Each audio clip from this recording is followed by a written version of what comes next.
За бүгдээрээ өнөөдөр 2 дугаар хичээлээ үзье. За Библи үндсэндээгийн 2 дугаар хичээл маань Библийн үйл явдал болсон газрын зургийг зурах ийм хэсэг байгаа. За Библийн үйл явдал бол тэнгэрт болоогүй, хүний санаанд болоогүй. Харин энэ бол тодорхой газар зүйн байршлаар болсон гэдгийг бол бид бүгдээрээ мэдж байгаа. Онцгойлон газрын дундад тэнгис дагуу байрлах Канаан буюу Израилийн газар нутаг дээр бол энэ Библийн үйл явдал болсон байна. За энэ дээр та бүхэн Библийн үйл явдал болсон улсууд орчин үеийн Ирак, Сир, Ливан, Израиль, Египт, Йордан, Сауди Араб гэх улсуудыг бол та харж байна.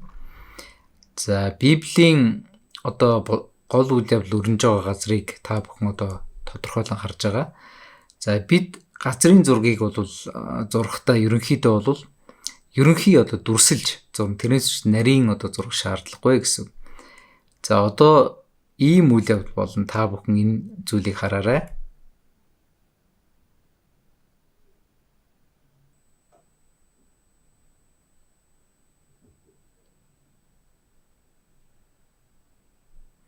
За Библи ерөөсөө л ийм үйл явдал болсон байгаа. Тэгэхээр энэ үйл явдлыг бид бүгдээрээ энэ Библийг унших хавцтай харна. За мөн газрын зургийг зурна. За бүгдээрээ хөвтөө цаас аваад голоор нуглана. За ингэж огтлоос үүсгэнэ гэсэн үг. За ингээд энийг таны цаас гэж бодъё. За эхлээд бүгдээрээ 6 гол мөрөн зурна. За 2 дугаарт бид 10 газрыг бид зурх байгаа. 3-т нь бусад газар. За цаасныхаа зүүн дээд буланд та ингээд зурчих. За энэ бол газрын дундад тэнгис байгаа. За баруун доод буланд бас ингээд огтлоод зурчих. За ингээд газрын дундад тэнгисээс юм таяг маяг юм зурчих. За газрын нэрсийг бид бүтнээр нь биш зөвхөн эхний үсгээр бид бичиж байгаа. За энэ бол газрын дундад тэнгис байгаа. Энэ бол Ефрат мөрөн. За энэ бол Персийн болон байна. Газрын дундад тэнгис, Ефрат мөрөн, Персийн болон. За ингээд бид доор нэг туулааны чих зурчна. За энэ туулааны чих юу юм бэ гэхээр улаан тэнгис. За ингээд бид загсны дэгээшиг дээр гогцоотоо ингээд ийм зүйл зурчна.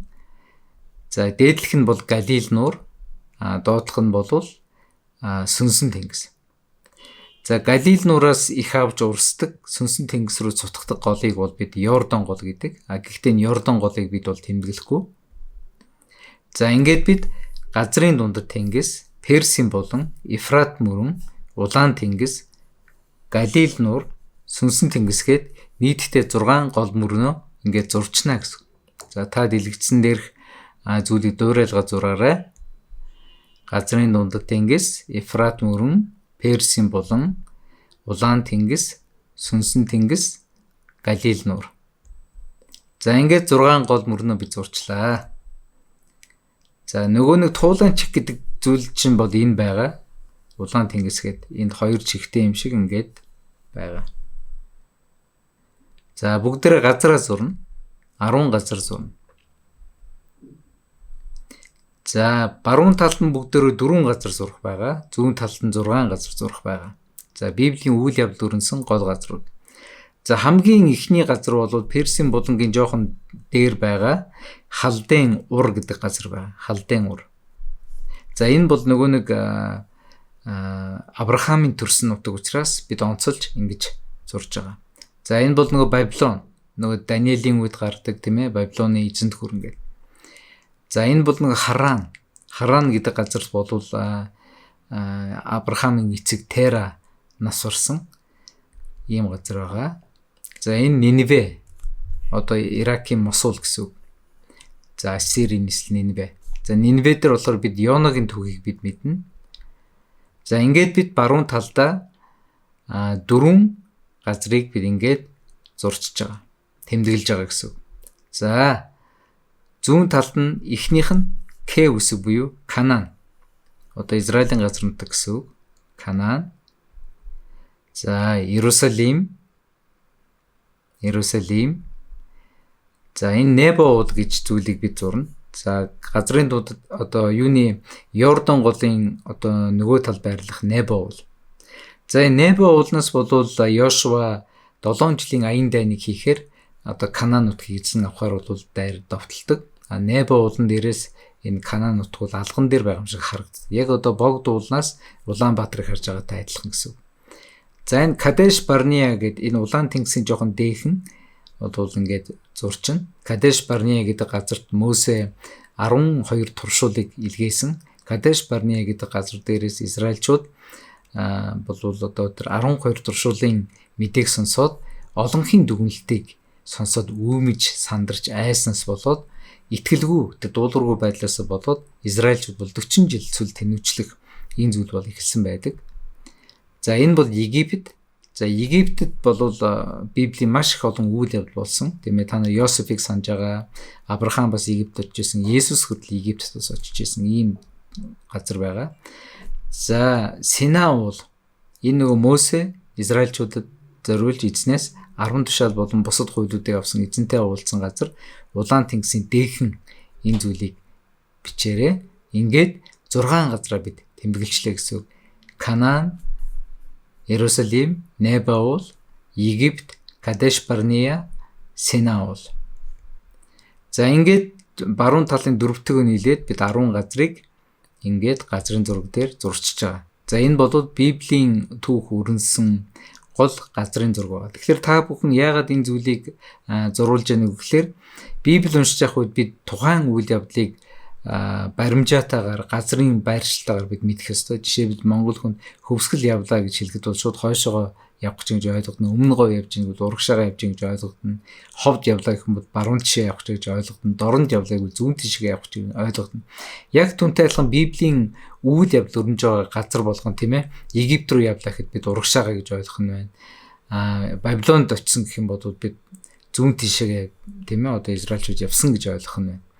За ингээд энэ одоо газар нутгийг болвол Данаас Бершеба хүртэл гэж болвол шүүгч номын 21-р одоо ишлэл дээр бол хэлсэн байгаа. Та бүхэн Библиэсээ энэ зүйлийг хараарай.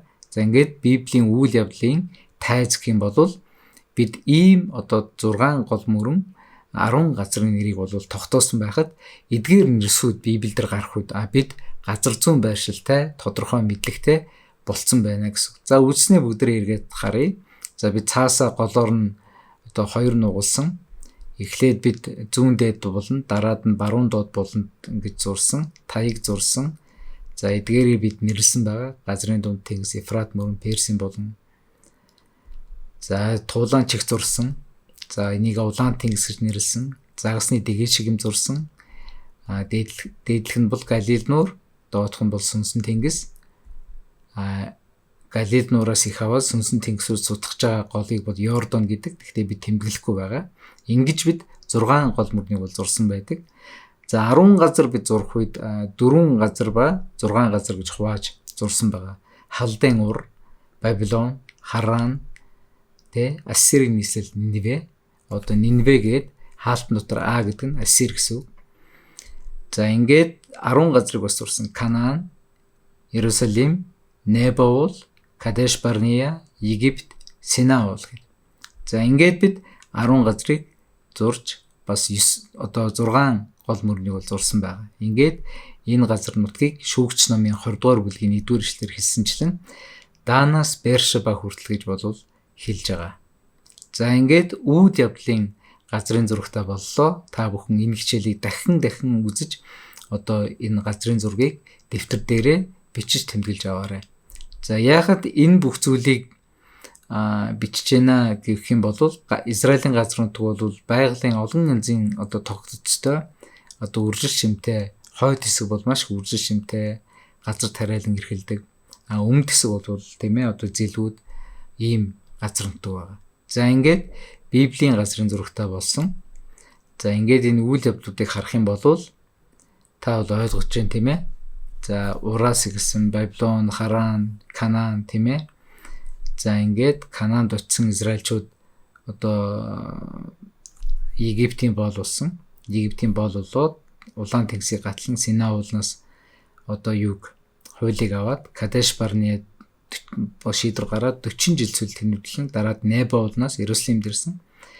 За Иерусалим Канаанд ирсэн боловч одоо улс нь хоёр хэсэг хуваагдаад одоо нэг хэсэг нь бол Ассирийн нийслэл Нинвед очоод ингэж тарж бутарсан байдаг. А нөгөө хэсэг нь болохоор Бабилонд очиж одоо боолчлогдоод тэгтээ тэд бол буцаж ирсэн. Ассирийн нийслэл Нинвед очсон еврейчүүд бол их нутагтаа буцаж ирээгүй. Харин Бабилонд очсон еврейчүүд болвол 100 жилийн хугацаанд 50,000 еврейчүүд бол буцаж ирсэн гэсэн ийм түүх байна. За ингээд бид газрын зураг дээр Библийн 10 файл гэдэг ойлголтыг өөрийн болгож авлаа. Ингээд энэ хичээлээ өндөрлөё. 3 дугаар хичээлээр уулзах хүртлээр түр баяртай.